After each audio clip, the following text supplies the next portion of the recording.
باللہ من الشیطان الرجیم بسم اللہ الرحمن الرحیم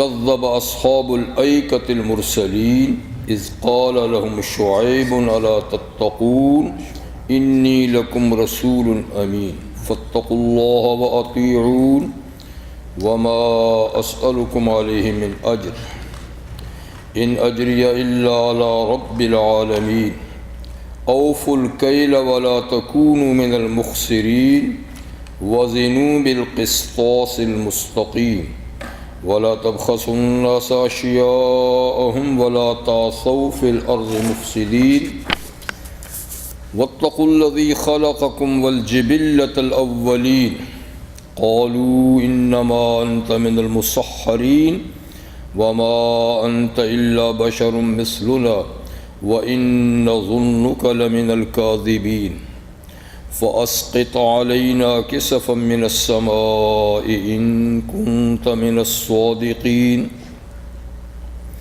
قَالَ رَبِّي يَعْلَمُ بِمَا تَعْمَلُونَ فَكَذَّبُوهُ فَأَخَذَهُمْ عَذَابُ يَوْمِ الظُّلَّةِ إِنَّهُ كَانَ عَذَابَ يَوْمٍ عَظِيمٍ إِنَّ فِي ذَلِكَ لَآيَةً وَمَا كَانَ أَكْثَرُهُم مُؤْمِنِينَ وَإِنَّ رَبَّكَ لَهُوَ الْعَزِيزُ الرَّحِيمُ صدق اللہ العظیم۔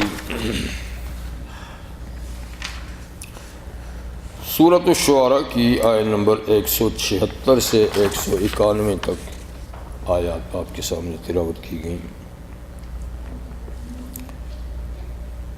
اس سورہ مبارکہ میں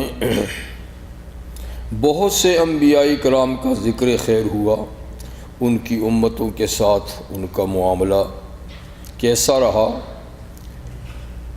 ان کا انداز تبلیغ کیسا رہا، اور امتوں نے ان کو کس طریقے سے ان کی دعوت کو مسترد کیا، اور پھر ان کا انجام۔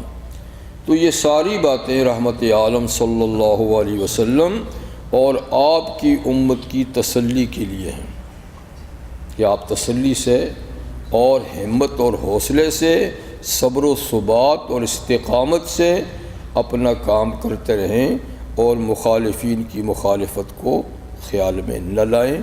انجام وہی ہوگا جو دیگر انبیاء کرام کی امتوں کا ہوا، تو آپ کے مخالفین کا بھی وہی انجام ہوگا۔ اس سلسلے میں اس صورت میں آخری نبی حضرت شعیب ہیں، جن کا ذکر خیر ان آیات میں ہو رہا ہے آج۔ کذب اصحاب الایکۃ المرسلین، تکذیب کی، جھٹلایا، دعوت کو مسترد کیا ایکا والوں نے اور سب رسولوں کی تکذیب کی۔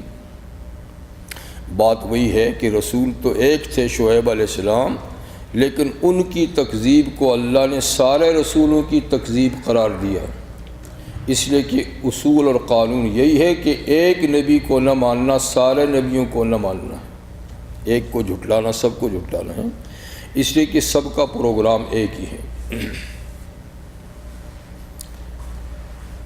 ایک کا اور دوسری آیات میں اصحاب مدین آتا ہے،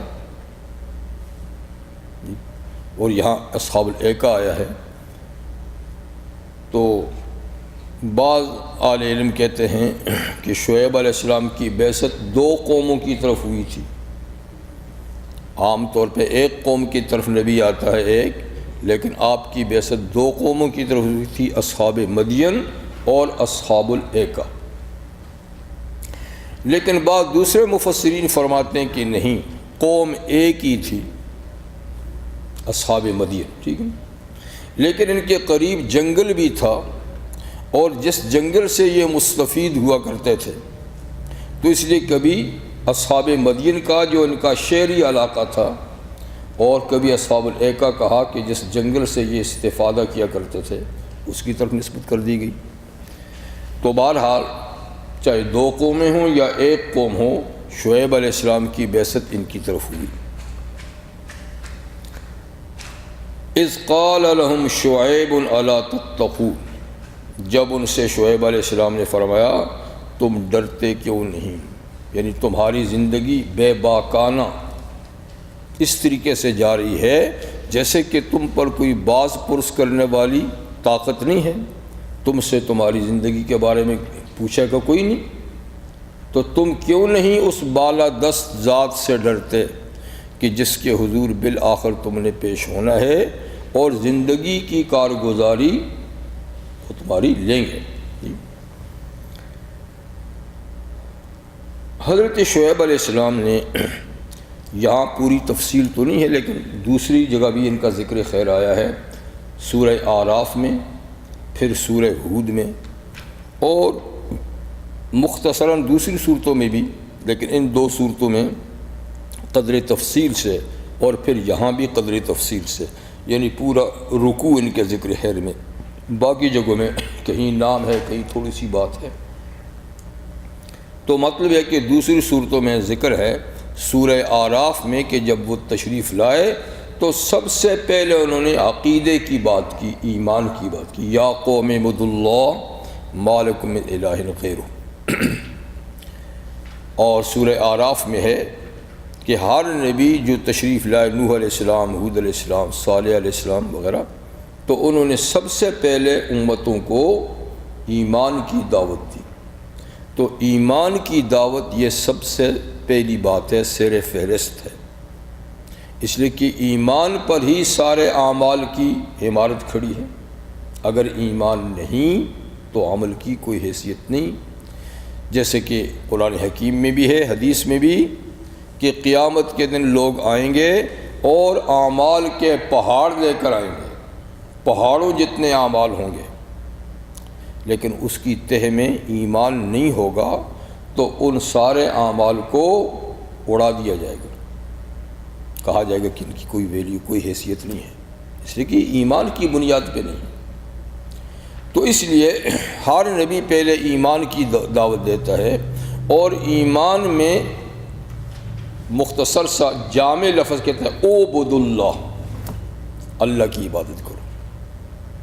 تو ایمانیات تو اور بھی بہت سارے ہیں، لیکن جب اللہ کی عبادت کی دعوت دی جائے تو اس میں سارے ایمان سمٹ کے آ جاتے ہیں۔ اللہ کی عبادت کا مطلب کیا ہے؟ یعنی اللہ کا کہا مانو، جس طرح وہ زندگی چاہتے ہیں اس طرح کی زندگی اختیار کرو۔ تو عبادت کا لفظ تو بہت ہی جامع ہے، پوری زندگی میں اللہ کی اطاعت کا نام ہے عبادت، یعنی کوئی مفروضہ چند عبادتوں کا نام نہیں ہے، بلکہ پوری زندگی اللہ کی منشا کے مطابق گزارنے کا نام ہے عبادت۔ تو جب عبادت کی بات آئی تو اس میں ایمان بھی آ جاتا ہے، اور اس میں اعمال بھی آ جاتے ہیں، اس میں اخلاق بھی آ جاتے ہیں، اس میں معاشرت بھی آ جاتی ہے، اس میں معاشیات بھی آ جاتی ہیں، سیاسیات بھی آ جاتی ہیں، یعنی زندگی پوری کی پوری۔ تو حضرت شعیب علیہ السلام نے بھی جیسے دوسری صورت میں سب سے پہلے ایمان کی دعوت دی، جسے میں بار بار ذکر کرتا ہوں کہ ایمان کے 6 رکن ہیں، اور ہر رکن پر صدق دل سے یقین کرنا ضروری ہے۔ اگر ایمانیات میں سے کسی ایک رکن کا بھی انکار ہوا تو پورے ایمان کی عمارت ہی ختم ہو جائے گی۔ پھر اس طرح ہر رکن کے ساتھ کچھ متعلقات بھی ہیں ایمان کے، اگر ان متعلقات میں سے کسی چیز کو نہ مانا تو بھی اس رکن پر جیسے ایمان نہ رہا، جب رکن پہ نہ رہا تو سارا ایمان ختم ہو گیا۔ جیسے کہ ایمانیات میں سب سے پہلے ہے اللہ پر ایمان، تو اس کی پھر تفصیلات ہیں۔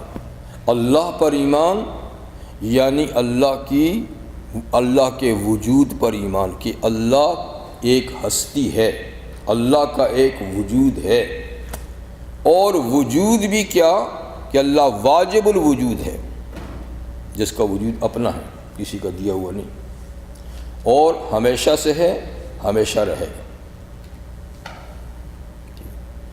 پھر اس کے بعد یہ ہے کہ اللہ ہے تو اللہ ایک ہی ہے، 2 3 4 نہیں ہے، ایک ہی ہے، ایک ہی ذات ہے۔ پھر یہ کہ اس کی کئی صفات بھی ہیں، جیسے اللہ تعالیٰ کے صفاتی نام ہیں تو کوئی ہر نام کسی نہ کسی صفت کو بیان کرتا ہے، جیسے وہ علیم ہے، جیسے وہ قدیر ہے، جیسے وہ سمیع ہے، بصیر ہے، جبار ہے، قہار ہے وغیرہ جی۔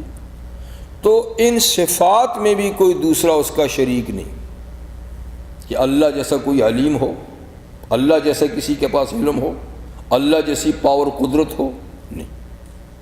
تو ذات میں بھی ایک، صفات میں بھی ایک، ٹھیک ہے نا۔ اور یہ کہ اللہ جو ہیں ان کی عبادت یعنی ان کا کہا ماننا بذات فرض ہے، بذات یعنی کسی کے کہنے سے نہیں، کسی کنڈیشن سے نہیں، لازماً اللہ کی اطاعت فرض ہے، اس لیے کہ وہی تو وجود بخشنے والا ہے، وہی تو ساری نعمتیں دینے والا ہے، سب کچھ تو اسی کا دیا ہوا ہے، تو پھر اس کی اطاعت بذات فرض ہے۔ اور رسول کی اطاعت جو ہوتی ہے نا، یہ بھی فرض عین ہے، جیسے اللہ کی اطاعت فرض عین ہے، رسول کی بھی اطاعت فرض عین ہے۔ اور جیسے اللہ کی اطاعت اور حکم ماننا بغیر کسی شرط کے ہے، نبی کی اطاعت بھی بغیر کسی شرط کے ہے، لیکن فرق اتنا ہے کہ اللہ کی اطاعت بذات ہے اور نبی کی اطاعت اللہ کے کہنے سے ہے، بذات نہیں، کہنے سے ہے۔ اللہ نے کہا ہے کہ ان کی اطاعت کرو، اطیعوا اللہ اطیعوا الرسول۔ ایک تیسری اطاعت کا بھی قرآن میں ذکر ہے، اور وہ ہے اولو الامر منکم، اطیعوا اللہ و اطیعوا الرسول و اولی الامر منکم، تم میں جو لوگ با اختیار ہیں، تم پر جو حاکم ہیں، بالا دست ہیں، ان کی بھی اطاعت کرو۔ لیکن اس طبقے کی اطاعت مشروط ہے، مطلق نہیں ہے، ہر معاملے میں نہیں، مشروط ہے۔ مشروط یہ ہے کہ اگر وہ اللہ اور اللہ کے رسول کی نافرمانی کی بات نہ کہیں پھر تو ان کی اطاعت ہے، لیکن اگر وہ اللہ اور اللہ کے رسول کی اطاعت سے ہٹ کے کوئی بات کہیں تو پھر ان کی اطاعت نہیں ہے۔ جیسے لا طاعت لمخلوق فی معصیۃ الخالق، حضور نے فرمایا کہ مخلوق کی اطاعت جب اللہ کی نافرمانی ہو اس کام میں نہیں ہے۔ جیسے اللہ تعالیٰ نے فرمایا کہ ماں باپ کی اطاعت کرو، لیکن اگر وہ تمہیں شرک پہ حکم دیں فلا طیعہما، بالکل ان کی بات نہیں ماننی۔ تو بہرحال مخلوق کی اطاعت مشروط ہے۔ تو سب سے پہلے ایمان کی دعوت، ٹھیک، کیونکہ قرآن حکیم میں اللہ نے بھی بیان فرمایا کہ وَمَن يَعْمَلْ مِنَ الصَّالِحَاتِ وَهُوَ مُؤْمِنٌ، جو نیک کام کرے بشرطے کہ مومن ہے، مومن نہیں تو اس کے نیک عمل کچھ نہیں، بشرطے کہ وہ مومن ہے، تو فلاح کو فلاں رسائی، پھر اس کی محنت کی ناقدری نہیں ہوگی، بلکہ اس کی یعنی کاموں کی قدر ہوگی، اس پہ ثواب ملے گا، اللہ تعالیٰ کے ہاں اس کی جزا ملے گی، لیکن بشرطے کہ مومن ہے۔ تو ایمانیات میں پہلے اللہ پر ایمان، پھر رسولوں پر ایمان، جتنے بھی اللہ نے نبی بھیجے ہیں، تو ان پر ایمان کا مطلب یہ کہ سب سے پہلے مانا جائے کہ یہ اللہ کے نمائندے ہیں اور اللہ کے حکم سے ان کی اطاعت ہم پر فرض ہے، اور یہ سب سے پیارے ہیں، محبوب ہیں، اور سب سے زیادہ باعظمت ہیں رسول، اور یہ کہ بالکل بے گناہ ہیں، ان سے اللہ گناہ نہیں ہونا دیتے، یہ نہیں کہ ان میں قوت ہی نہیں ہے، قوت تو ہے لیکن اللہ نے گارنٹی دی ہے کہ ان سے کوئی گناہ نہیں ہوتا۔ اگر ان سے بھی گناہ ہو جائے پھر تو وہ ہمارے لیے قابل اطاعت نہ رہے نا، اگر وہ محفوظ نہیں ہیں، تو اس لیے اللہ نے ان کو معصوم بنایا ہے۔ تو رسولوں کے لیے یہ ایمان ضروری ہے، اور جتنے بھی تشریف لائے ہیں سب کو برحق اور سچا ماننا ضروری ہے۔ پھر کتابوں پر جو اللہ نے ہدایت کے لیے کتابیں بھیجی، پھر ملائکۃ اللہ پر کہ وہ بھی اللہ تعالیٰ کی مخلوق ہے، اور چھٹی چیز ایمان میں کیا ہے، باس بعد الموت، کہ دنیا کی زندگی ختم ہونے کے بعد ایک نئی زندگی پھر ملے گی، اور وہ کبھی ختم نہ ہوگی، یہ عارضی ہے وہ باقی ہوگی، ٹھیک ہے نا۔ تو ان 6 ارکان میں سے چھٹا رہتا ہے تقدیر، کہ اللہ نے ہر چیز ایک خاص اندازے سے بنائی ہے۔ قد جعل اللہ لکل شیء قدرا، اللہ نے ہر چیز کے لیے تقدیر مقرر کی ہے، اندازہ مقرر کیا ہے، اس سے وہ کوئی چیز ادھر ادھر نہیں ہوتی۔ تو تقدیر کیا ہے؟ یعنی ہر چیز کے بارے میں اللہ کا علم، اللہ کو پتہ ہے کہ یہ چیز میں نے بنائی ہے اور یہ اس طریقے سے رہے گی، اس طریقے سے چلے گی۔ یہ 6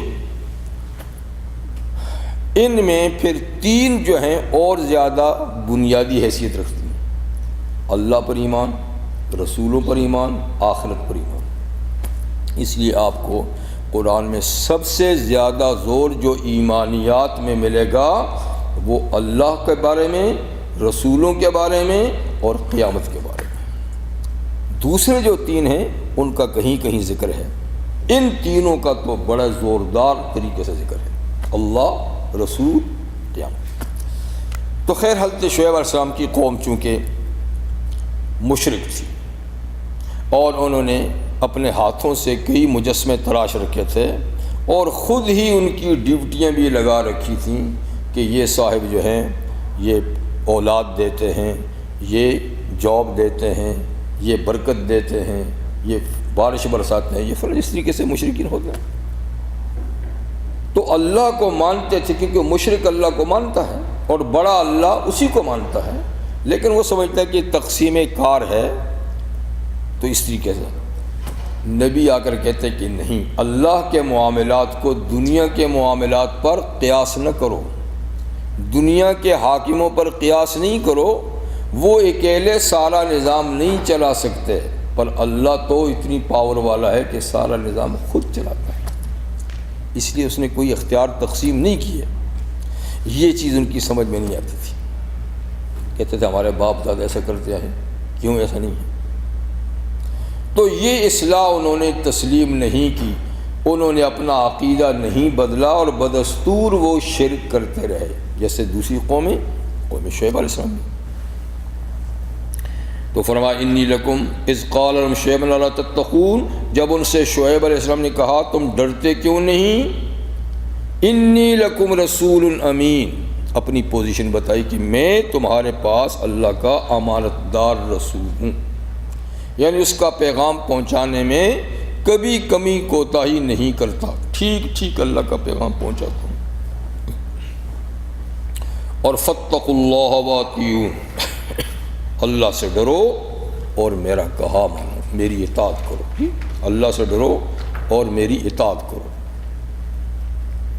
اور پھر یہ بھی بتاتے ہیں کہ میری ڈیوٹی بے لوث ہے، جیسے ہر نبی کہتے ہیں نا، وما اسألکم علیہ من اجر، اور میں تم سے اس تبلیغ دین پر کوئی مزدوری، کوئی تنخواہ، کوئی اجرت نہیں مانگتا کہ تم وہ نہیں پوری کر سکتے تو اس لیے میری بات نہیں مانتے، ایسی بات نہیں ہے۔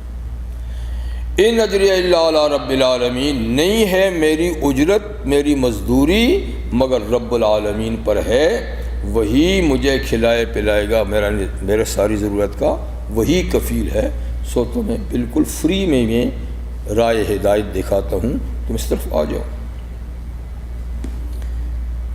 تو شعیب علیہ السلام وہی شعیب علیہ السلام ہیں کہ جن کی خدمت میں موسیٰ علیہ السلام 8-10 سال رہے، جب انہوں نے اس قبطی کو مارا تھا، جان بوجھ کے تو نہیں مارا تھا لیکن مر گیا، تو آپ وہاں سے جو بھاگ نکلے تھے تو سیدھا مدین تشریف لائے تھے، اور یہ علاقہ فرعون کی حکمرانی سے باہر تھا، ایک قبائلی علاقہ تھا جہاں اس کی حکومت نہیں تھی۔ تو شعیب علیہ السلام کے سامنے جب انہوں نے اپنی قصہ بیان کیا تو انہوں نے تسلی دی، اور پھر انہوں نے اپنے پاس ایک شرط کے تحت روک رکھا کہ آپ میرے پاس خدمت انجام دیں، میں بوڑھا آدمی ہوں تو میں 8 سال کی شرط لازمی ہے، 10 رہیں گے تو آپ کی طرف سے ہوگا، اور یہ کہ اس کے بعد میں آپ کو ایک بیٹی بیاہ دوں گا۔ تو اس شرط کے تحت آپ ان کے پاس رہے تھے، تو وہ یہی ہیں حضرت شعیب علیہ السلام جی۔ یہ کوئی 5ویں پشت میں حضرت ابراہیم علیہ السلام کے ساتھ ان کا 5ویں پشت میں ابراہیم علیہ السلام کے ساتھ ان کی انہیں کے اولاد میں سے ہیں، جیسے کہ حضرت موسیٰ ان کی اولاد میں سے، لیکن وہ تو کافی سلسلہ چلا رہا ہے، تو ان کا نسبتاً قریب تھا۔ بعض لوگ کہتے ہیں جیسے بائبل میں ہے کہ وہ ان کے بھتیجے تھے جن کی بیٹی حضرت موسیٰ علیہ السلام کو ان سے خود شعیب نہیں تھے، یعنی وہ بھی نیک آدمی تھے، مومن آدمی تھے، لیکن وہ شعیب خود نہیں تھے بلکہ ان کے بھتیجے تھے۔ تو موسیٰ علیہ السلام ان کے پاس رہے اور ان کا نام حباب تھا، جیسے کہ بائبل میں ہے۔ بعض نے تیرو بھی لکھا ان کا نام، لیکن صحیح بات یہ کہ وہ خود شعیب علیہ السلام ہی تھے، موسیٰ علیہ السلام کے سسر نہیں۔ تو انہوں نے بہرحال یہ دعوت دی امت کو، ٹھیک ہے۔ اس کے بعد قوم کی ایک اخلاقی خرابی کی بھی اصلاح کی، یعنی عقیدے کی، یا عقیدہ اپنا ٹھیک کرو، اور اب اخلاقی۔ تو اخلاقیات میں اس قوم کے اندر جیسے باقی قوموں میں کوئی نہ کوئی خرابی تھی، تو اس قوم میں تھی کہ یہ بڑے متمدن لوگ تھے، تجارت پیشہ لوگ تھے، اور ان کی بستی مدین جو ہے، اب تو ہم دیکھ کر آئیں، وہ اجڑی سی بستی ہے، تھوڑے سے وہاں پر گھر ہیں، جی جارڈن ہے، ایکا بھی وہی ہے، اور ان کی قبر ایکا میں ہے۔ ایکا نام کیسے پڑا؟ میں مس کر رہا تھا۔ جنگل، جنگل کا نام ایکا جنگل کو کہتے ہیں نا۔ تو ہو سکتا ہے کہ ان کی امت کے کچھ لوگ جنگل میں رہتے ہوں، کیونکہ دونوں آبادی میں کافی فاصلہ ہے۔ جیسے کہ بعض یہ کہتے ہیں کہ شہری آبادی تو مدین والے کہلاتے تھے، لیکن جنگل سے یہی لوگ استفادہ، تو جنگل تو کافی فاصلے پر ہے، اور وہاں اب جنگل ہے بھی نہیں ہے، ہو سکتا ہے کہ اس زمانے میں ہو، اب تو کوئی جنگل نہیں ہے، پہاڑی علاقہ ہے بس جی۔ تو کہیں کہیں زیتون کے چھوٹے چھوٹے پودے ہیں، کوئی بھی کچھ نہیں۔ تو خیر ان کی قبر جو ہے نا وہ ایکا ہی میں ہے، شعیب علیہ السلام کی۔ تو شعیب علیہ السلام نے ایک تو دعوت دی ایمان کی، دوسری اخلاقی خرابی۔ تو میں نے کہا اخلاقی خرابی یہ کہ یہ بہت متمدن لوگ تھے اور زیادہ تر تاجر پیشہ لوگ تھے، بزنس تجارت کرتے تھے، اور ان کی آبادی اس زمانے کے لحاظ سے ایک جرنل شاہراہ پر تھی، ایک بڑے روڈ پر تھی۔ ظاہر بات اس زمانے میں گاڑیوں کا روڈ تو نہیں تھا، جیسا بھی سڑک تھی، لیکن ایک جرنل روڈ تھا جو یمن سے چلتا تھا شام تک، اور یہیں سے پھر تبدیل ہوتا تھا مصر کو بھی۔ تو عراق سے، اردو سے، ہندوستان، خراسان، ایران سے جو مال آتا تھا شام کو جانے کے لیے یا مصر کو، ان کی آبادی سے گزر کے جاتا تھا، یا ادھر یمن سے، عرب سے جو مال آتا تھا شام سے۔ تو یہ ایک جنکشن میں تھے، اس لیے خوب ان کی تجارت چمکتی تھی، ہر طرف کا مال وہیں سے گزر کے جاتا تھا۔ تو مال بڑے متمدن دولت مند تھے، لیکن اس کے باوجود بددیانت تھے، خائن تھے، اور تجارت کے اندر بے ایمانی کرتے تھے۔ ماپ تول میں لیتے تو پورا لیتے تھے، تول کر ماپ کر، اور جب دینے کی باری آتی تو دوسروں کو گھٹا کر دیتے تھے، اور یہی ظلم ہے، یعنی دوسروں کے حقوق میں یہ ظلم ہے کہ لو تو پورا لو اور دو تو کم دو۔ تو ماپ تول کے لیے شروع زمانے سے دو چیزیں استعمال ہوتی رہی ہیں۔ اب ہمارے ان شہروں میں تو نہیں ہے، ایک ہی ہے، لیکن بہرحال جہاں کھیتی باڑی ہوتی ہے، زراعت ہوتی ہے، وہاں اب بھی دو چیزیں استعمال، ایک پیمانے مخصوص برتن، اور ایک وہی باٹ ترازو کے ذریعے سے تولنے کے لیے۔ تو ان کے ہاں یہ دونوں استعمال ہوتے تھے جی۔ تو یہ دونوں میں نقص کرتے تھے۔ لینے کا پیمانہ اور ہوتا، جیسے 4 کلو کا، 5 کلو کا، دینے کے لیے 3.5 کلو کا، یعنی کچھ کم۔ اس طرح جو باٹ ہے وہ بھی ایک زیادہ وزن کا، ایک کم۔ جیسے کہ آپ دیکھ لیجئے، کسی وقت تک ہمارے ہاں سیر پاؤ آدھا سیر استعمال ہوتے تھے، اب وہ بانٹ بدل گئے ہیں، اب کلو نسبتاً سیر سے بڑا ہوتا ہے، ٹھیک ہے نا۔ اب بھی جو بددیانت طبقہ ہے نا، تو اس نے دونوں بانٹ رکھے ہوئے تھے۔ اب عام بیچاروں کو تو پتہ نہیں یہ کلو ہے یہ سیر ہے جی، تو جب دوسرے سے لیں گے تو کلو سے لیں گے، اور جب دیں گے سیر سے دیں گے، وہ جی وہی بانٹ تو ہے۔ اسی طریقے سے گز اور میٹر، گز چھوٹا ہے میٹر بڑا ہے، تو جب لیں گے تو میٹر سے، جب دیں گے تو گز سے۔ ارے بھائی کیا انچ کا تو فرق ہے، ادھر بھی کوئی شٹانگ آدھی شٹانگ کا ہی فرق ہوگا، ہاں، تو اس میں بددیانتی کرنے کی کیا ضرورت ہے؟ لیکن جب انسان کے اخلاق بگڑتے ہیں تو پھر وہ ایسے ہی کرتا ہے۔ یہ صرف اخلاق کی بگاڑی ہے، ورنہ کوئی اتنا بڑا فرق تو نہیں ہے۔ تو بہرحال یہ قوم ماپ تول میں بددیانت ہوئی، لینے کے لیے اور دینے کے لیے اور۔ جب رحمت عالم صلی اللہ علیہ وسلم مدینہ منورہ تشریف لے گئے تو وہاں کی تجارت بھی یہودیوں کے ہاتھ میں تھی، سب سے بڑی تجارت ان کے پاس، وہ بھی اسی بیماری میں مبتلا تھا، مدینہ کے یہودی جی۔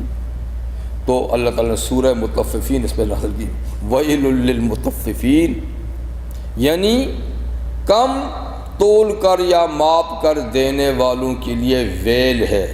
ویل کا ایک معنی ہے تباہی اور بربادی، اور ویل کہتے ہیں ایک جہنم کی خاص وادی کا نام بھی ہے، کہ ایسے لوگوں کو اس وادی میں سزا ملے گی۔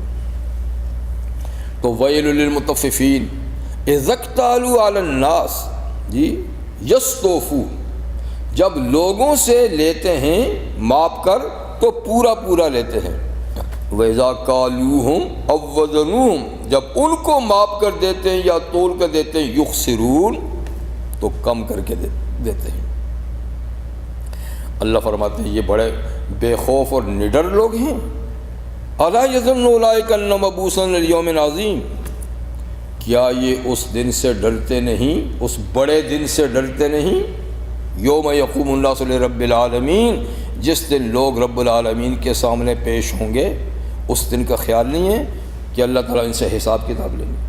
تو باہر ان میں بھی یہ بھی یہودیوں میں بیماری تھی، اس پوری قوم میں بھی بیماری تھی۔ رحمت عالم صلی اللہ علیہ وسلم ایک دفعہ بازار تشریف لے گئے، مارکیٹ میں، تو مدینہ ہی اندر، تو آپ نے وہاں پر فرمایا یا معاشر التجار، اے تاجروں بزنس مینوں کی جماعت، قد ولیتم امرین، تمہیں دو چیزوں کا ذمہ دار قرار دیا گیا ہے، یعنی ماپ تول، کہ اس کی وجہ سے پچھلی کئی قومیں تباہ ہو چکی ہیں، کئی قومیں۔ تو اس حدیث سے معلوم ہوتا ہے کہ صرف قوم شعیب میں یہ بیماری نہیں تھی، اور ان کے علاوہ اور بھی کئی قوموں میں یہ بیماری تھی، اور ان کو اللہ نے دنیا میں اس کی سزا دی جیسے ان کو سزا دی، ٹھیک ہے نا۔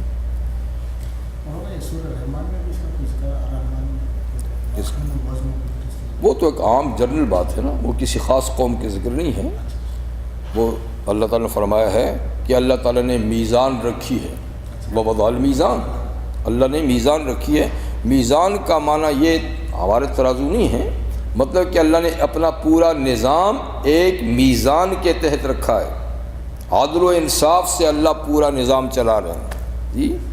وَوَضَعَ الْمِيزَانَ اللہ تَطْغَوْا فِي الْمِيزَانِ، تمہیں بھی حکم ہے کہ تم میزان میں کمی بیشی نہیں کرو، بلکہ جو تمہارے ہاں میزان ہے اس میں کمی بیشی نہیں کرو، اس کو برابر رکھو، جیسے اللہ کا نظام عدل و انصاف سے، تم بھی عدل و انصاف سے۔ تو دوسری طرف حضور نے فرمایا کہ تجارت بزنس جو ہے یہ برکت کے لحاظ سے سب سے بہترین کام ہے، اگر اس میں یعنی صدق و دیانت ہو تو فرمایا کہ جو کاروباری لوگ، التاجر الصدوق الامین، وہ تاجر جو بہت سچا اور بہت امانت دار ہے، خیانت نہیں کرتا، اور جب بھی چیز بیچتا ہے تو سچ سے بیچتا ہے، اس میں دھوکہ دہی نہیں کرتا. مان نبیین و صدیقین و شہداء، قیامت کے دن وہ انبیاء کرام، صدیقین اور شہداء جیسے بلند طبقے کی صف میں کھڑا ہوگا. تو برکت کے لحاظ سے بھی یہ بہت بابرکت کام ہے، اور یہ کہ آخرت کے ثواب کے لحاظ سے بھی بلند و بالا لوگوں کے ساتھ اس کا حشر ہوگا. لیکن شرط یہ کہ صادق، صدوق اور امین، خوب سچ بولنے والا اور خوب امانت دار. اور آپ نے یہ بھی ارشاد فرمایا کہ قسم، عام طور پہ تاجر لوگ قسمیں اٹھاتے ہیں اپنے مال کو بیچ، تو قسم کے بارے میں فرمایا کہ منفقۃ ممحۃ، یعنی یہ مال کو نکال تو دیتی ہے، قسم اٹھا اگلا یقین کر کے مال تو لے جائے گا لیکن برکت کو مٹا دیتی ہے. سچی قسم بھی اٹھائیں نہیں، قسم مت اٹھائیں، چیز کو دے دیں، اس میں دھوکہ دہی نہ ہو. بیچنے کے لیے قسم نہیں اٹھانی چاہیے، قسم سے اس کی برکت ختم ہو جاتی ہے، مال تو نکل جاتا ہے. تو بہرحال تجارت پیشے کے لحاظ سے تو اچھا پیشہ ہے، لیکن شرط یہ ہے کہ اس کے اندر پھر جیسے ماپ تول میں کمی ایک بہت بڑا عیب ہے، ایسے ہی تاجروں میں ایک اور بیماری ہے تدلیس. تدلیس کا معنی ہے عیب کا چھپانا. اگر ان کے مال میں کوئی عیب ہے تو اس کو یوں لپیٹ کے دے دیں گے کہ اگلے کو پتہ ہی نہیں چلے گا. تو یہ بڑی غلط بات ہے. یعنی اگر مال میں عیب ہے تو گاہک کو بتانا چاہیے کہ بھائی اس میں یہ عیب ہے، اب اس عیب کی وجہ سے اتنی قیمت اس کی کم ہے، تیری مرضی ہے تو لے، نہیں تو نہیں لے. لیکن ایسا کب کرتے ہیں؟ وہ تو اس کو بے عیب ثابت کرنے کی کوشش کرتے ہیں اور سمجھتے ہیں کہ ہم نے عیب بتایا تو مال چلے گا نہیں. حالانکہ یہ تو دیانتداری ہے اور مال خوب چلے گا. جب آپ نے اس کو بتا دیا تو کیوں نہیں چلے گا؟ زیادہ سے زیادہ اس کی قیمت تھوڑی سی کم ہو جائے گی بس، لیکن عیب کو چھپائیں گے، نہیں بتائیں گے. تو یہ ایک بہت بڑی بیماری ہے تجار میں. نبی کریم السلام ایک دفعہ تشریف لائے بازار میں، تو گندم کا ایک ڈھیر لگا ہوا تھا، جیسے کہ کھلے عام مال رکھتے ہیں باہر، تو ایسا ڈھیر لگایا ہوا تھا، بوریوں میں نہیں تھا. تو حضور نے اس کے اندر ویسے ہی ایسا ہاتھ ڈالا تو اندر سے گیلی تھی. تو حضور نے فرمایا کہ یہ کیا ہے؟ اس نے کوئی آئیں بائیں شائیں کر دیا، وہ جی اوس پڑی تھی، یہ ہو گیا تھا، وہ تھا. فرمایا اوس پڑی تھی تو اندر کو اوپر کر لیتا تو دیکھنے والے کو پتہ چلتا نا یہ گیلی ہے. فرمایا یہ دھوکہ ہے، اور من غشنا فلیس منا، جس نے ہمیں دھوکہ دیا، ہمیں یعنی ہمارے لوگوں کو دھوکہ دیا، وہ ہمارا آدمی نہیں ہے. تو دھوکہ دی اور عیب کا چھپانا یہ نامناسب ہے، مگر تاجروں میں یہ بھی ہوتا ہے. پھر یہ کہ اوف الکیل والمیزان، جی، یا تطفیف، جیسے کہ دوسری میں سورہ تطفیف میں، تو اس کو یہ نہ سمجھنا چاہیے کہ یہ صرف دکانداروں کے لیے ہے یہ آیتیں، بلکہ ان کا بہت بڑا ایک عام مفہوم ہے، اور عام مفہوم کے تحت یہ زندگی کے ہر گوشے میں لاگو ہے. جیسے کہ حضرت عمر فرماتے تھے کہ نماز میں بھی وفا اور تطفیف ہوتی ہے، وضو میں بھی وفا اور تطفیف ہوتی ہے، روزے میں بھی وفا اور تطفیف ہوتی ہے. یعنی جو چیز جس طرح کرنی چاہیے اس میں کمی کی تو یہ تطفیف ہے، ویل للمطففین میں آ جائیں گے جی. اور جو چیز جس طرح کرنی ہے ٹھیک اسی طرح کی، یہ وفا ہے، یہ وفا ہے. تو ہر چیز میں، تو جتنے بھی آدمی کے پاس حقوق ہیں دوسروں کو دینے کے، ان پورا حق دینا یہ وفا ہے، اور دوسرے کے حق دینے میں تھوڑی سی بھی کمی کی تو یہ تطفیف ہے. اس نے فرمایا لِكُلِّ شَيْءٍ وَفَاءٌ وَتَطْفِيف، صرف تول کر اور ماپ کے دینے والی چیزیں نہیں، لکل شین وفاء و تطفیف، ہر چیز میں وفا اور تطفیف کا عمل لاگو ہے۔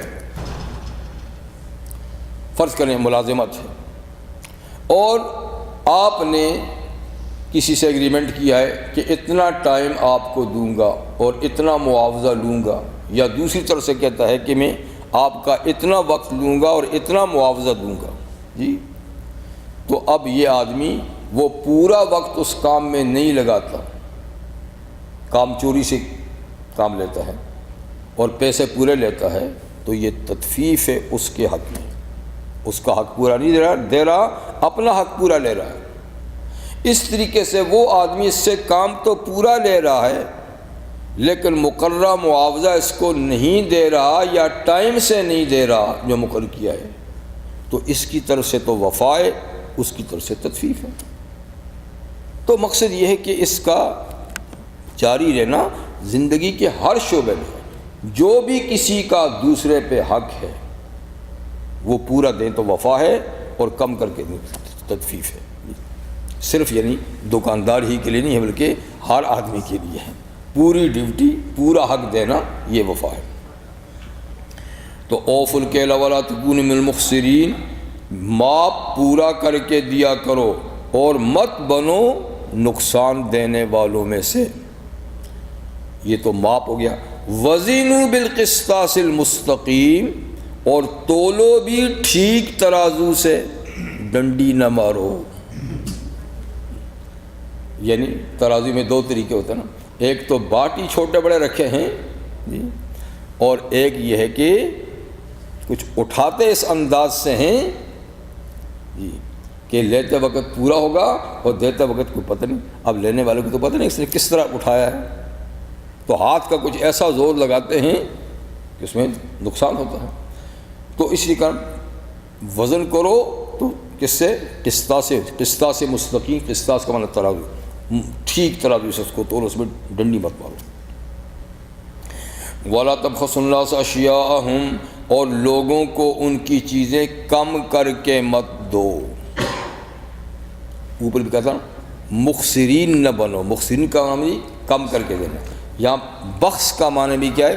کم کر کے دینا۔ تو دوسروں کو چیزیں کم کر کے مت دو۔ اور وَلَا تَعْثَوْا فِي الْأَرْضِ مُفْسِدِينَ، زمین میں فساد کرتے ہوئے مت پھرو۔ مطلب یہ ہے کہ یہ سارے کام زمین کے اندر فساد ہیں، کسی کی حق تلفی، حق نہ دینا، یہ فساد ہے۔ لوگ تو اس کو فساد نہیں کہتے لیکن دین میں تو اسی چیز کا نام فساد ہے کہ اللہ کا حق نہیں پورا کیا، بندوں کا حق نہیں پورا کیا، یہ فساد ہے۔ اس لیے کہ یہی چیزیں خرابی کا باعث ہیں اور یہی چیزیں عذاب الہی کی آمد کا ذریعہ بنتی ہیں پھر، لہذا یہ فساد ہے اور ایسا مت کرو۔ اس کے علاوہ بھی شعیب علیہ السلام کی قوم میں اور کچھ اخلاقی خرابیاں تھیں جن کا یہاں ذکر نہیں ہے لیکن دوسری صورتوں میں اس کا ذکر ہے، جیسے کہ ذکر ہے سورہ اعراف میں وَلَا تَقْعُدُوا بِكُلِّ صِرَاطٍ تُوعِدُونَ وَتَصُدُّونَ عَنْ سَبِيلِ اللَّهِ، اور تم رہزنی مت کرو۔ یہ ڈاکو بھی تھا، یہ قوم ڈاکے ڈالتی تھی، جو قافلے تجارتی گزرتے تھے تو ان کو لوٹ لیا کرتے تھے۔ تو اس سے فرمایا وَلَا تَقْعُدُوا بِكُلِّ صِرَاطٍ، تم ہر رستے پہ مت بیٹھو، توعدون کہ تم لوگوں کو ڈراتے دھمکاتے ہو اور ان کا مال ہتھیا لیتے ہو۔ تو تجارت میں بھی یہ حال، تجارت کے علاوہ لوٹ مار بھی ان کا پیشہ تھا، اور لوٹ مار جو ہے یعنی زبردستی کسی کا مال چھین لینا، اس کو قرآن حکیم میں اللہ اور اللہ کے رسول سے لڑائی کرنا سے تعبیر کیا ہے، اس کو محاربہ کہا ہے۔ یعنی ڈاکہ زنی کو اللہ نے کیا کہا ہے؟ اللہ سے جنگ کرنا، اتنا بڑا گناہ ہے۔ اور یہ شرعی سزاؤں میں سے ایک سزا ہے جس کو حدود کہتے ہیں نا، حدود یعنی اللہ کی مقرر کردہ جن جرائم کی سزائیں اللہ نے خود مقرر کی ہیں ان میں ایک ڈاکہ زنی بھی ہے۔ جیسے ایک چوری ہے، ایک ڈاکہ زنی ہے، کہ دونوں حدود میں ہیں، یعنی جس کی سزا اللہ تعالیٰ نے خود مقرر کی ہے کسی گورنمنٹ کو، کسی قاضی جج کو، کسی پارلیمنٹ کو اس کا اختیار نہیں دیا. جیسے زنا کی سزا ہے، غلط الزام لگانے کی سزا ہے، شراب کی سزا ہے، اور اس کی یہ ڈاکہ زنی، چوری، تو ان کی سزائیں اللہ تعالیٰ نے خود ہی مقرر کی ہیں. اسی کا نام حدود ہے. تو بہرحال یہ قوم ڈاکو بھی تھی اور قافلوں کو لوٹ لیا کرتے تھے. اس کے علاوہ وَتَصُدُّونَ عَن سَبِيلِ اللَّهِ، ایک ان میں یہ بڑا خرابی تھی کہ وہ اللہ کے رستے سے لوگوں کو روکتے تھے. اللہ کے رستے سے روکنے کا مطلب ہے کہ شعیب علیہ السلام تک کسی کو نہیں پہنچنے دیتے تھے. ہو نہ ہو یہ ان کی تعلیم سے متاثر ہو کر مسلمان ہو جائے تو کچھ الزامات لگا کر کے وہ تو ایسے اور وہ تو ایسے ہوتے ایسے ہیں، بہرحال ان کو یا ڈرا دھمکا کر یا لالچ دے کر کسی نہ کسی طریقے سے شعیب علیہ السلام تک نہیں پہنچنے دیتے تھے. اور یہ بیماری مشرکین مکہ میں بھی تھی کہ وہ نبی کریم صلی اللہ علیہ وسلم تک لوگوں کو نہیں پہنچنے دیتے تھے. مشرکین مکہ نے مکہ آنے والے رستے تقسیم کر رکھے تھے سرداروں نے کہ اس رستے پر تو اس کی دیکھ بھال میں کروں گا. کون باہر سے آ رہا ہے، مکے والا آ رہا تو پھر تو کوئی بات نہیں. کوئی مسافر آ رہا ہے تو اس کے بارے میں پوچھیں گے، آدمی بٹھا دیتے تھے، ہاں بھئی مکہ کس لیے جا رہے ہو. اگر کوئی کہتا کہ ہم حضور سے ملنے کے لیے، پھر اگر وہ غریب ہوتا تو اس کو مار پیٹ کر کے واپس کرتے تھے. اور کوئی صاحب حیثیت ہوتا بڑا آدمی تو مار تو نہیں سکتے تھے، اس کی قوم سے ڈرتے تھے. تو پھر حضور صلی اللہ علیہ وسلم پہ الزامات لگاتے تھے، وہ تو جی دیوانہ ہے، وہ تو جی فلانا ہے، وہ تو جی. اور سمجھتے کہ کوئی ایسا آدمی ہے کہ وہ ان باتوں سے بھی نہیں رکے گا. پھر اس کو لالچ دیتے تھے، رشوت، کہ وہ ان کے پاس جا کر کیا کرنا بھائی، اتنا اتنا مال لو، ان کو رہنے دو، جاؤ مزے اڑاؤ گے. تو عاشی ایک عرب کا زبردست شاعر تھا، یعنی نامی گرامی شاعروں میں سے تھا عاشی. ایک دفعہ وہ مکہ آیا تو ابو جہل اور اس کی جماعت کو بڑا فکر ہو کہ یہ شخص کہیں ان کے پاس نہ چلا جائے. اگر یہ چلا گیا اور یہ ان سے متاثر ہو کر مسلمان ہو گیا اور اس نے اگر ایک قصیدہ بھی اسلام کے بارے میں پڑھ لیا تو بڑی دنیا رخ کر لے گی اسلام کی طرف. لیکن اب وہ ہے بھی قوم کا سردار ہے اور بڑا آدمی، کیا کرے. تو بالآخر اس کو لالچ دی کہ 100 اونٹ اناج کے لدے لدائے تجھے دیتے ہیں، ایک ہماری درخواست منظور کر لے. اس شخص کے پاس نہیں جانا. تو لالچ بھی پوری برا ہے. اس کی بدقسمتی، اس نے کہا یار کیا کروں گا جا کے، 100 اونٹ کوئی معمولی بات ہے، 100 اونٹ اور وہ اناج سے لدے ہوئے مل رہے ہیں. تو اس لالچ میں آ گیا، حضور تک نہیں گیا. وہ اونٹ لے کر گیا، ایسا کہ گھر بھی نہیں پہنچ سکا، رستے ہی میں کسی اونٹ سے گرا اور خاتمہ ہو گیا. مطلب کتنی لالچ بھی دیتے تھے اور مارتے بھی تھے. ابو ذر غفاری جب تشریف لائے حضور کا سن کر تو ڈر کے مارے وہ کسی سے پوچھتے نہیں تھے کہ بھئی میں نے ان کے پاس جانا ہے. ایسے ہی بیٹھے رہتے تھے مکہ میں کئی دنوں تک حرم میں. اور جب پتہ چل گیا تو ان کی خوب پٹائی کی، اتنی پٹائی کی کہ بس کیا پوچھتے ہیں. بہرحال مکہ والوں نے رستے تقسیم کیے ہوئے تھے کہ حضور تک کسی کو نہیں پہنچنے دینا. تو یہی حضرت شعیب علیہ السلام کی قوم کا تھا کہ یہ تصدون عن سبیل اللہ، تم اللہ کے رستے سے روکتے ہو لوگوں کو، خود بھی نہیں مانتے اور کوئی آتا ہے تو تم اس کو بھی روکتے ہو. تو اس قسم کی خرابیاں اس قوم کے اندر تھیں. واتقوا الذی خلقکم والجبلۃ الاولین. پھر فرمایا کہ دیکھو اس اللہ سے ڈرو جس نے تم کو پیدا کیا اور تم سے پہلی قوموں کو بھی پیدا کیا. اللہ ساری اقوام عالم کے خالق ہیں، اس سے ڈرو، ایسا نہ کرو. یہ بیان تھا حضرت شعیب علیہ السلام کا. اب دیکھیے قوم کیا جواب دیتی ہے. اگلی بات قوم کی ہے. قالوا انما انت من المسحرین، لوگوں نے کہا چھوڑیے بھائی، آپ پر تو جادو چل پڑا ہے، معاذ اللہ سما معاذ اللہ، آپ کی تو عقل ہی ٹھکانے نہیں ہے، آپ تو بہکی بہکی باتیں کرتے ہیں، آپ نے تو پوری کمیونٹی پوری قوم سے الگ رستہ اختیار کر رکھا ہے۔ تو کیا ہمارے باپ دادا غلط تھے جو اتنے انہوں نے خدا بنا رکھے تھے جی؟ اور کیا خدا ناراض ہے؟ ہمیں اتنے کھاتے پیتے مال و دولت سے اس نے نوازا ہوا ہے تو اس کی رضامندی کی نشانی ہے۔ دوسرا جیسے کہ سورہ ہود میں ہے، تو نے کہا آپ تو بڑے شریف آدمی لگتے ہیں، کیا آپ کی نمازیں ہمیں اس بات سے رکوانے کی، یعنی آپ کی عبادت آپ کی نمازیں آپ کو اس بات پہ اکساتی ہیں کہ ہم سے ہمارے خداؤں کو چھوڑا دو؟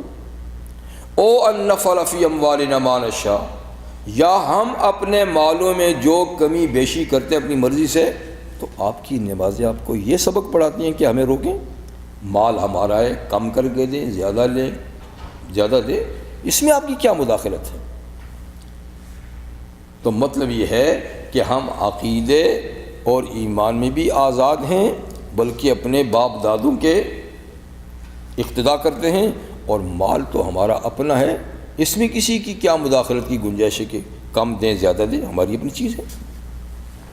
تو آپ یہ جو رکاوٹیں ڈالتے ہیں، لگتا ہے کہ آپ پہ جادو چل پڑا ہے۔ دوسری بات، وَمَا أَنْتَ إِلَّا بَشَرٌ مِثْلُنَا، اور آپ کو کوئی سرخاب کا پر لگا ہوا ہے کہ آپ نبی ہیں؟ آپ تو ہم جیسے انسان ہیں، آپ میں نبوت کی شان کہاں سے آ گئی؟ جیسے مکہ والے کہتے تھے اچھا نبوت کے لیے آپ ہی رہ گئے تھے؟ اگر اللہ نے نبوت دینی ہوتی تو مکہ کے سردار کو دیتے یا طائف کے سردار کو دیتے، قرآن ان پہ اترتا، آپ ہی رہ گئے تھے، ان کا آپ ہی رہ گئے تھے۔ آپ تو ہماری طرح انسان ہیں، رسول ہوتا تو ما فوق البشریت کوئی شخصیت ہوتی، کوئی اور مخلوق ہوتی، آپ ہیں تو ہم کیوں نہیں؟ یہ بات ہمیشہ سے انبیاء کرام کو کہی گئی، ان کو نہ ماننے میں، کہ آپ ہماری طرح انسان ہیں، مطلب کہ انسان رسول نہیں ہو سکتا، جبکہ رسول انسان ہی ہوتا ہے، دوسری مخلوق نہیں ہوتی۔ جب انسانوں کی راہبری اور رہنمائی کے لیے اللہ نے بھیجنا ہے تو انسان کو بھیجنا ہے، یہ تو سیدھی سیدھی بات ہے۔ وَإِنَّ ظُنُّكَ لَمِنَ الْكَاذِبِينَ، اور ہم نہیں خیال کرتے تمہارے بارے میں مگر یہ کہ آپ دروغ گو ہیں۔ اللہ اکبر، یعنی آپ کو جھوٹوں میں سے سمجھتے ہیں، ہم آپ کے بارے میں اور کچھ نہیں سمجھتے مگر یہ کہ آپ جھوٹ بولتے ہیں۔ پھر کہنے لگے چلو آپ سچے ہیں اور ہم آپ کو نہیں مانتے، تو پھر آپ جس سزا سے ہمیں ڈراتے ہیں تو سزا لے آئیں۔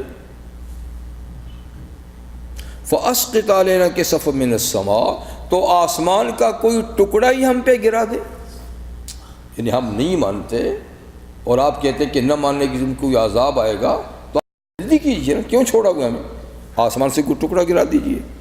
ان كنتم من الصادقین، اگر آپ سچے لوگوں میں سے ہیں کہ آپ سچے رسول ہیں اور آپ کو نہ ماننے کی پاداش میں ہمیں سزا ملے گی، تو پھر دیر کیوں کرتے ہیں؟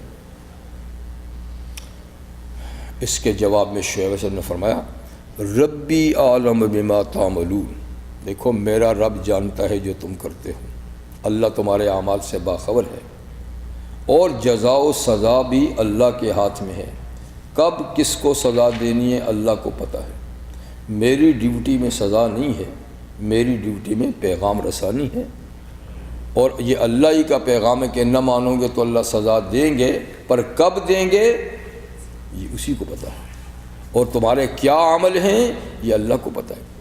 تو ربی عالم ما تعملون، بار صورت فکذبوہ، ان لوگوں نے ان کی تکذیب ہی کی، نہیں مانا، فاخذہم عذاب یوم الظلہ، تو نتیجتاً ان کو سائبان کے عذاب نے آ پکڑا۔ سائبان جانتے ہیں، سائے کرنے والی چیز یعنی بادل۔ تو ایسا ہوا کہ اللہ تعالیٰ نے 7 دن مسلسل شدت کی گرمی کر دی، سخت گرمی، کہ نہ تہ خانوں میں چین، نہ گھروں کے اندر چین، نہ گھروں سے باہر چین، سخت گرمی۔ اور 8ویں دن پھر بادل آ گئے، سیاہ بادل، جن میں خون کو ٹھنڈی ہوا بھی تھی، ایک دم یہ سارے کے سارے بھاگے۔ یہ ایک حوالے سے، ایک حوالے جو جنگل کی طرف بھاگے کہ اب تو بارش برسے گی اور ٹھنڈی ہوا ہے اور ہم تو ہفتے سے سخت گرمی میں ہیں۔ جوں ہی اس بادل کے نیچے سارے کے سارے پہنچے تو بجائے بارش برسنے کے آگ برسی، آگ برسی اور سب کے سب بھسم ہو گئے، راکھ بن گئے۔ یہ ایک حوالے، تو یہاں ایکائی والوں کا ذکر نہیں، تو مدین والوں کا ذکر نہیں، یہ جو شہری آبادی تھی ان کے لیے بھی یہ تھا کہ شدت کی گرمی وہاں بھی پڑی، تو وہ تہخانوں میں چلے گئے، ان کے بڑے بڑے مکان تھے۔ پھر یہ ہوا کہ اللہ تعالیٰ نے ایک دم زلزلہ کیا، شدت کا زلزلہ، سب مکان مسمار ہو گئے، اور اوپر سے فرشتے نے زبردست چیخ لگائی، ایک ایسی آواز لگائی کہ جو باہر تھے ان کے جگر پھٹ گئے۔ تو باہر تھے جگر پھٹ گئے، مکانوں کے اندر تھے وہ مکانوں کے اندر ان کی قبریں بن گئی۔ تو 3 عذاب اس قوم پہ آئے، 2 مدین والوں پر، ایک ایکا والوں پر۔ تو ان کے لیے بادلوں سے آگ برسی اور ان کے لیے زلزلہ ہوا، اوپر سے چیخ۔ فاخذ عذاب یوم الظلہ، تو سائے والے دن کے عذاب نے ان کو آ پکڑا۔ انہ کان عذاب یوم عظیم، یہ ان کے حق میں بڑے دن کا عذاب تھا، ان کے حق میں قیامت سے کم نہیں تھی یہ بات، کیونکہ سارے کے ساری قوم ختم ہوگی، یہ تو قیامت ہے۔ ان فی ذلک لآیہ، بے شک قوم شعیب علیہ السلام کی کارکردگی اور ان کی اس عذاب میں اللہ کی قدرت کی بہت بڑی نشانی ہے، یعنی جو چاہے اس سے عبرت حاصل کرے۔ وما کان اکثر مؤمنین، اور اس قوم میں اکثریت مومنوں کی نہیں تھی، بہت کم لوگ ایمان لائے تھے، اکثر جو ہیں وہ اللہ کے نافرمان تھے۔ وَإِنَّ رَبَّكَ لَهُوَ الْعَزِيزُ الرَّحِيمُ، اور یقیناً آپ کا پروردگار غالب ہے، جب سزا دینے پہ آتا ہے کوئی طاقت اللہ کو سزا دینے سے روک نہیں سکتی جی، لیکن وہ اپنے بندوں پر رحیم اور مہربان بھی ہے، اپنے بندوں پر رحیم اور مہربان ہے، نافرمانوں کے لیے عزیز ہے جی۔ یہ معنی بھی کر سکتے ہیں کہ اللہ تعالیٰ غالب ہیں، جب چاہیں سزا دیں، کوئی طاقت روک نہیں سکتی، پر وہ مہربان ہیں، سزا دینے میں جلدی بھی نہیں کرتے اور بہت ٹائم دیتے ہیں سوچنے سمجھنے کے لیے۔ تو یہ تھی حضرت شعیب علیہ السلام کی۔ اس کے بعد اب آخری رکوع ہے، اور وہ قرآن حکیم کی صداقت اور رحمت عالم صلی اللہ علیہ وسلم کے ذکر خیر کے بارے میں آخری رکوع۔